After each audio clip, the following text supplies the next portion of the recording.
Kelly Rossman-McKinney, the president and CEO of the Rossman Group. Nice to talk to you again. Where have you been hiding? Where have I been hiding? Michael Patrick, I'm doing what everybody's doing in town, working their butts off. Everybody except the legislators, they're all campaigning out of town and back in their districts. That's work, baby. I can't believe it. I can't not fathom what it's like to go knock on the door of a stranger in the middle of the day and wonder what you're going to get when that door opens. And then have Have you never gone door to door? No, I can't imagine what that's like. I ask all the candidates. It just seems to me like it would be the most unpleasant part of the deal. Oh, my gosh, it's a blast. Really? Yeah, it really is. It's a great opportunity to talk with people, to really get your thumb on the pulse of how they think and feel. It's a lot of fun, actually. Yeah, but do you know something? Not on a day like today, however, today is Africa hot out there. But if I'm at home and somebody knocks on the door and I'm not expecting them, the last thing I want to do, it's like getting, it's like a robocall to me. It's an invasion almost. My old-fashioned. You'd be surprised, Michael Patrick, at how interested people are in talking with candidates. They really want an opportunity to talk with candidates about how they feel, what their issues are. They don't view it as an intrusion. Most people don't. You know, you certainly run into folks who really don't want to be bothered, and but very few people are rude about it. I would never be able to take the rejection of having the door slammed in my face. I would be crushed. And then what if they open the door and there's like a big dog or something like that? That would scare me too. And the other reason I would never run for office is I can't ask people for money. I just have this thing where it just I can't do it. Even if I'm owed the money, I have a hard time asking for it. Oh, you'd be a terrible candidate. That's right. I can't do it.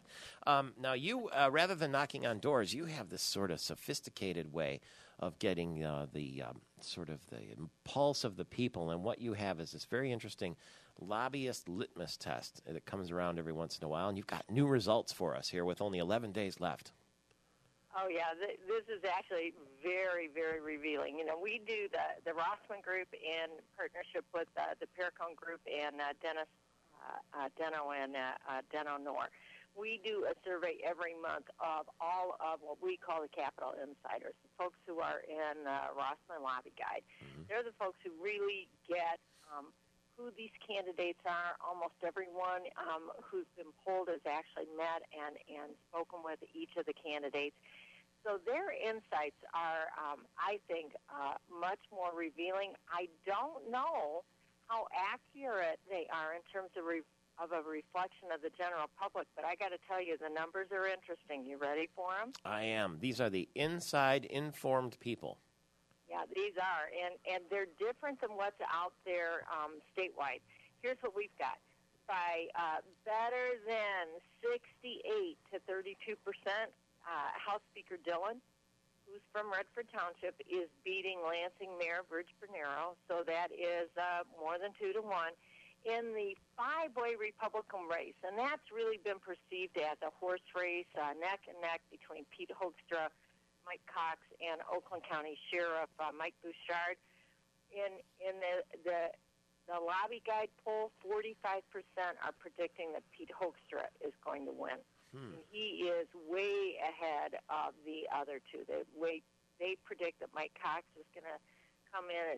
Only 26% predict that Mike Cox will win. 24% predict that Oakland County Sheriff Mike Bouchard will win. Rick Snyder, who got endorsed by Governor Milliken yesterday, is only in at 5%, and Tom George, bless his heart, is in at 1%. Now, this is not who the lobbyists want to be governor. This is who they predict will win, right? Exactly.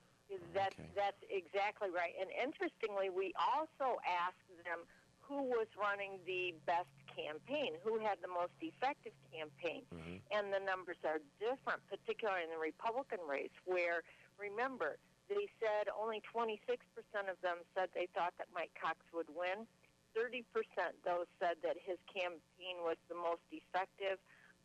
23% said Bouchard's campaign was most effective. 21% said Snyder's campaign was most effective, even though only 5% said they thought he'd win. And then Pete Hoekstra, and remember, 45% said they thought Pete Hoekstra would win. Only 17% thought that his campaign was the most effective. And then Dillon and Bernero Wait a second. Sorry to interrupt. Hold on one second. What does that say about the Attorney General, Mike Cox, if they think he's running the best campaign, but they don't think he's going to win? It says, like an awful lot of people, most people don't like Mike Cox. Okay.